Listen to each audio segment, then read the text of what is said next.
Culture Spot can do a number of things, but basically it's a chance for us to interact with the arts as thoughtful Christians. And the first Culture Spot for this semester comes to us from the recent Vivid Festival in Sydney, a light show with the theme of humanity. My wife Lisa and I love Vivid.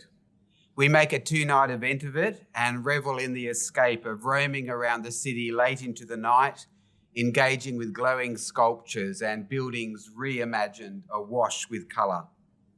And the theme of humanity this year was of great interest to both of us as ministers and theologians.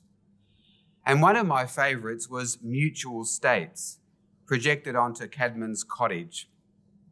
As you can see, it offered a cascade of portraits of human beings, sad, worried, joyful, silly. I felt the work did a great job of capturing the emotional worlds that we all inhabit at different times.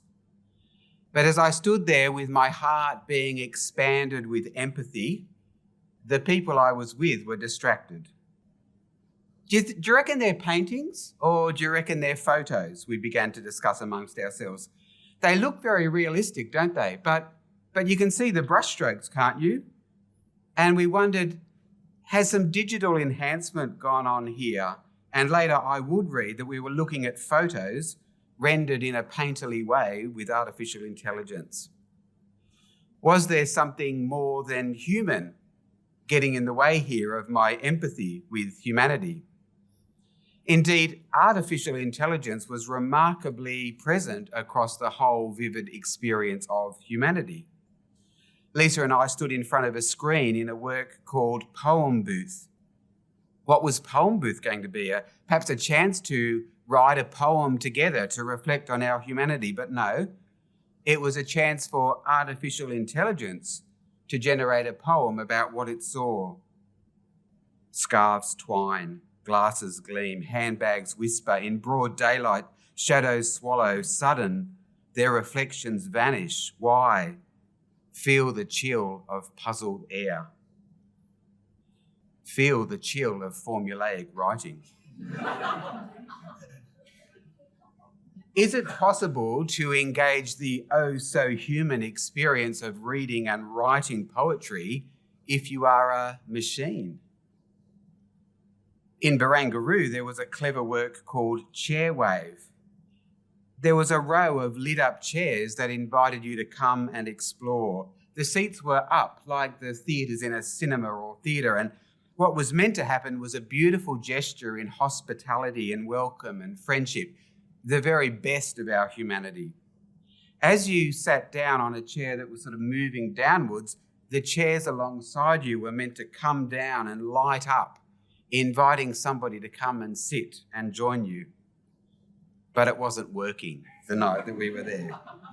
And the embarrassed volunteer was pushing chairs and pushing buttons to at least help us get a sense of the experience. Was the technology resisting our attempts to express our humanity?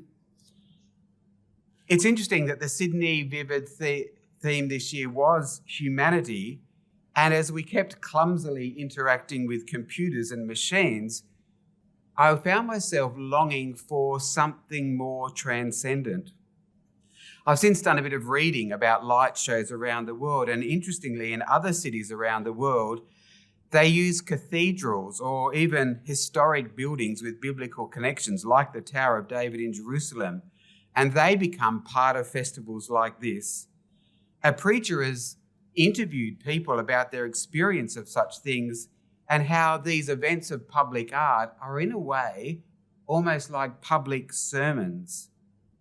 And as I read about that, it made me pause and reflect on just how secular Sydney can be. And I've got a question. Could Christians and churches get more involved in Vivid? What would that mean? But as I longed for transcendence as we walked around Vivid, there was a work that delivered it for me. The work was called The Nest, and aided by a beautiful cello soundtrack, and slow motion cinematography, the work Nest immersed us in a circle of screens with larger-than-life brolgas engaging in a lavish and needless mating dance. We watched wings unfold in majestic arcs. We admired glistening water drops catching the light as the birds unfurled their feathers. Of course, our pleasure was brought to us by a whole lot of human technology. But the brolgas didn't know that. They weren't worried that a computer might replace them or imitate them. They didn't care if a camera was glitching or a microphone wasn't working.